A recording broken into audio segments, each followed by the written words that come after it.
dalam pembelajaran ini kita bertemu hari Sabtu tanggal 5 September 2020. Kalian sudah siap dengan pembelajaran pagi ini? Sudah mandi? Sudah sarapan?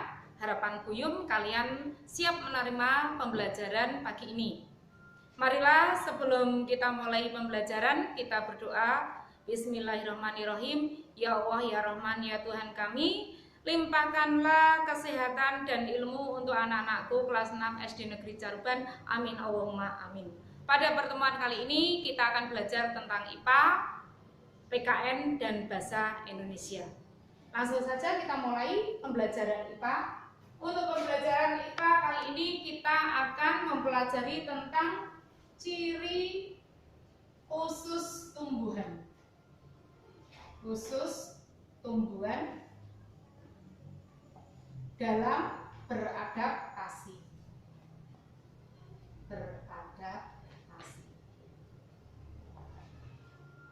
Tumbuhan untuk kelangsungan hidupnya beradaptasi dengan lingkungan agar dia bisa bertahan hidup. Tumbuhan yang beradaptasi dengan lingkungan pada pembelajaran kemarin kalian sudah mempelajari, yaitu kaktus, kemudian terate, pohon jati, bunga bangkai,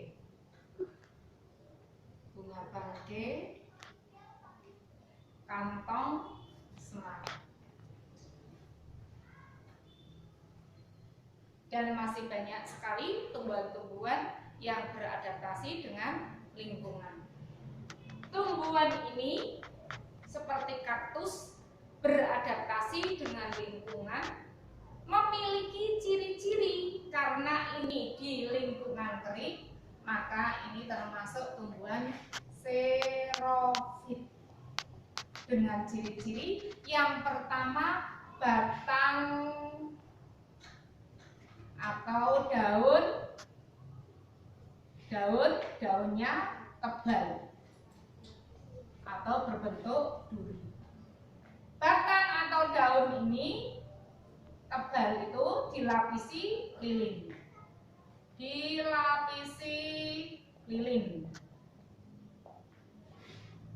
Yang ketiganya memiliki akar panjang. Jadi akar panjang ini gunanya mencari air ke dalam tanah. Jadi tumbuhan xerofit atau tumbuhan di tempat yang kering, ciri-cirinya adalah seperti ini. Mengapa kok batangnya atau daunnya tebal, batang atau daun dilapisi lilin, memiliki akar panjang? Gunanya dia bertahan hidup untuk apa? Dengan cara seperti ini, mengurangi penguapan. Jadi tujuannya mengurangi penguapan.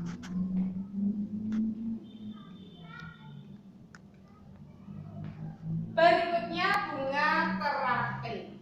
Bunga terate ini hidup di air. Contohnya terate. Kemudian apalagi yang hidup di air? Enceng gondok, ya. Tumbuhan yang hidup di air disebut tumbuhan hidrofit. Ya, tempatnya di air. Ciri-ciri tumbuhan yang hidup di air: daunnya tipis dan lebar. Ranting atau batang berunggal atau ranting berunggal.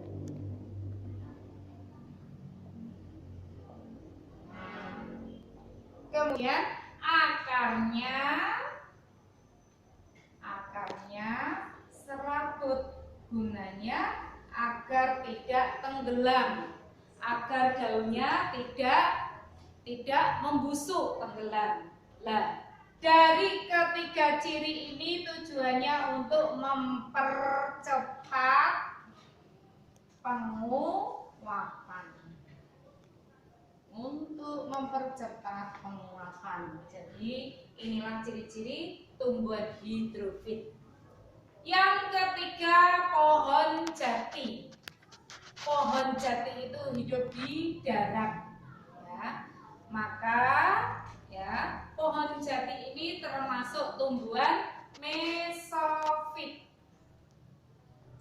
atau tumbuhan daratan. Ini tumbuhan yang hidup di daratan.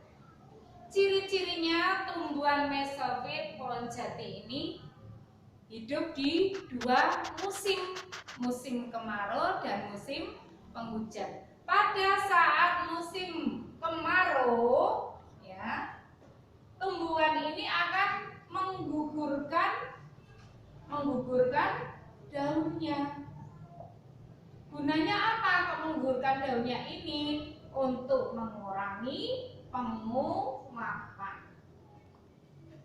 Untuk mengurangi penguapan. Kemudian pada saat musim penghujan, ya, daunnya melebar. Gunanya apa? Daunnya kok melebar? Gunanya untuk mempercepat penguapan.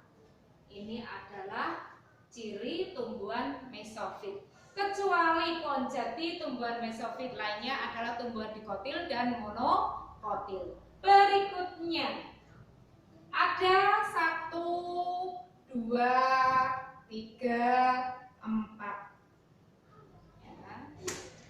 Ada tumbuhan yang hidup di tempat basah, namanya tumbuhan higrofit. Ini di tempat lembab atau basah.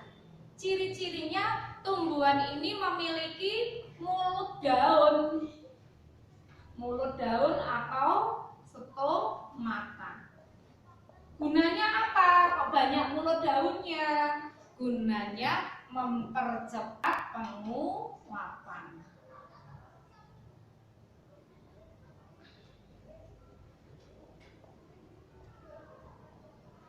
Dengan banyaknya stomata, maka tumbuhan ini bisa mempercepat penguapan sehingga tidak membusuk karena lembab. Ya, sesuatu kalau yang dalam keadaan lembab maka akan cepat membusuk. Yang terakhir, tumbuhan holofit atau tumbuhan yang hidup di pantai. Ini. Contohnya apa tumbuhan yang hidup di pantai? Mangrove, tumbuhan bako, pandan, memiliki akar, ya, akar tunjang. Gunanya apa akar tunjang itu? Akar tunjang yang kuat, ya. Gunanya untuk memperkuat tumbuhan itu tidak terbawa oleh arus, oleh gelombang air laut. Sama halnya dengan tumbuhan pandan. Mengapa tumbuhan pandan itu memiliki akar tunjang? Karena apa? Karena di dalam air itu perlu adanya sirkulasi udara. Melalui akar itulah sirkulasi udara itu dapat dilakukan. Sampai di sini anak-anakku tentang ciri khusus tumbuhan dalam beradaptasi, termasuk bunga bangkai ini memiliki ciri khusus beradaptasi dengan cara mengeluarkan bau busuk. Bau busuk itu untuk mengundang lalat, karena lalat itulah makanan yang dibutuhkan oleh Rafflesia, nitrogennya itu dibutuhkan untuk kelangsungan hidup Rafflesia. Sama dengan kantong semar. Kantong semar mengeluarkan nektar, bau manis, bau harum, sehingga serangga berdatangan. Dari serangga itulah bunga atau tumbuhan kantong semar itu mendapatkan makanan. Sampai di sini anak-anakku, tugasnya yang pertama, pertanyaan dari Ibu. Sudah siap untuk mencatat? Mengapa Rafflesia mengeluarkan bau busuk? Yang kedua, apa yang dimaksud dengan tumbuhan hidrofit? Yang ketiga, Sudah? Yang ketiga, mengapa tumbuhan memiliki cara beradaptasi yang berbeda-beda? Yang keempat, sudah siap? Sebutkan ciri-ciri tumbuhan xerofit. Yang kelima, sebagai pemahaman kamu, sebutkan 3 tumbuhan beserta ciri khusus dalam beradaptasi. 5 soal itu kita lanjutkan untuk pelajaran berikutnya. Kita akan belajar tentang PKN. Anak-anakku yang ibu cintai, untuk PKN kali ini kita akan mempelajari tokoh yang berperan dalam proses proklamasi kemerdekaan Republik Indonesia. Yang pertama adalah Bapak Insinyur Soekarno. Kita lanjutkan pelajaran PKN. PKN ya.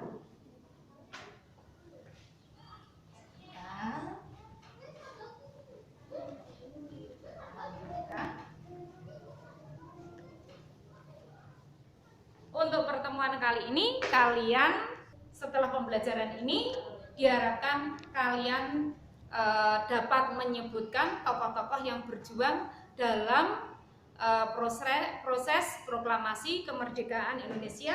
Yang pertama,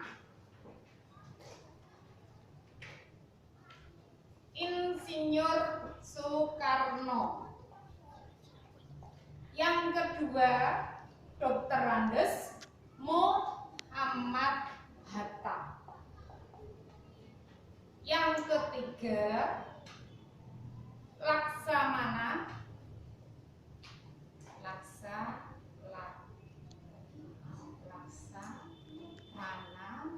Tadasi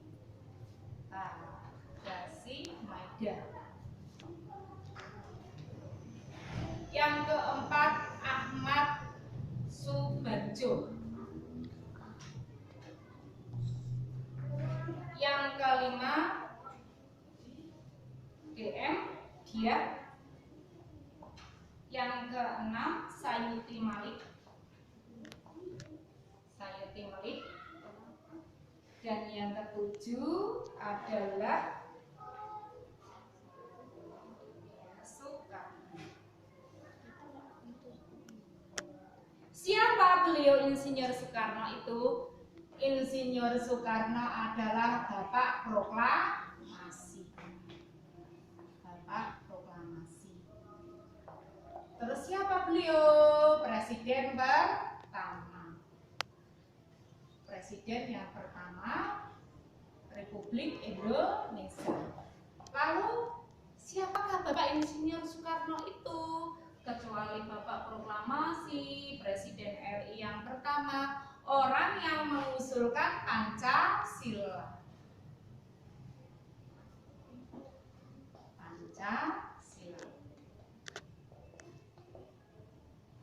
Jadi, Ibu tandaskan lagi, siapa Bapak Soekarno? Bapak Soekarno adalah orang yang mengusulkan Pancasila, Presiden RI yang pertama, Bapak Proklamasi. Beliau adalah ayah dari Ibu Megawati Soekarno Putri. Yang kedua, Dr. Andes Muhammad Hatta. Siapa beliau?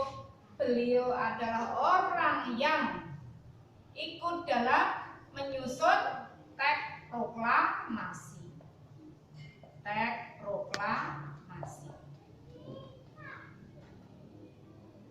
Terus siapa beliau?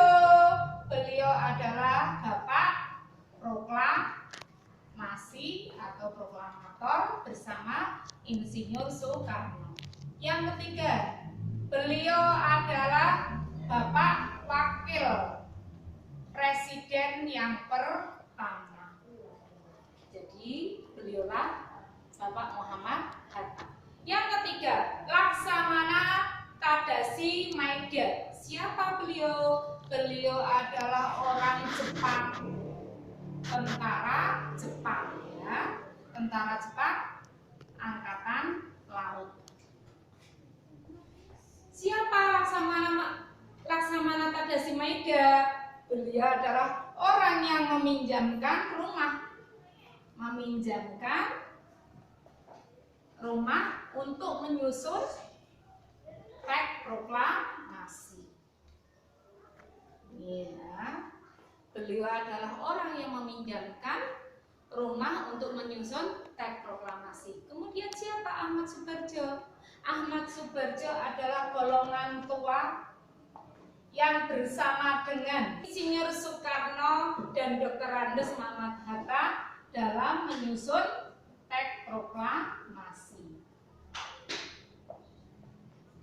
Ya, jadi lalu siapa dia? Beliau adalah golongan muda yang mendesak golongan tua untuk mempercepat proklamasi dengan adanya peristiwa Rangas Dengklok. Ini peristiwanya pada pertemuan yang lalu sudah Ibu ceritakan ya. Beliau juga seorang wartawan yang menyiarkan berita kemerdekaan Indonesia di radio. Kemerdekaan RI di radio. Lalu siapa Sayuti Melik? Sayuti Melik adalah golongan muda yang andil dalam peristiwa Rangas Dengklok dan beliau yang mengetik teks proklamasi. Ya, yang mengetik teks proklamasi.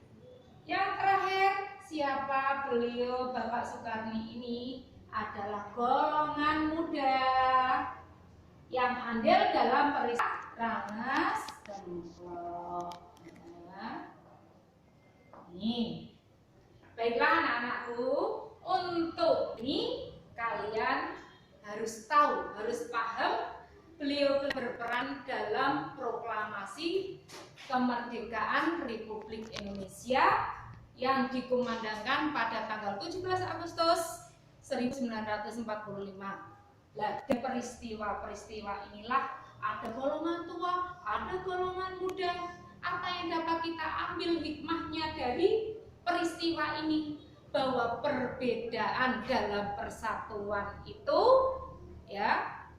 Jadi makna dari proklamasi ini, hikmahnya kita harus menjaga persatuan walaupun kita berbeda-beda, tetapi tetap satu dalam satu wilayah, dalam naungan harga mati NKRI, Negara Kesatuan Republik Indonesia. Tugasnya anak-anakku ya, dari peristiwa ini tugas kalian yang pertama. Sudah siap? Silakan ambil alat tulis kalian. Yang pertama, 1. Jelaskan apa yang kamu ketahui. Jelaskan yang kamu ketahui beliau Insinyur Soekarno. Ibu ulang ya. 1. Jelaskan yang kamu ketahui tentang Insinyur Soekarno. Yang kedua, apa jasa Bapak Dr. Muhammad Hatta dalam proklamasi kemerdekaan Republik Indonesia.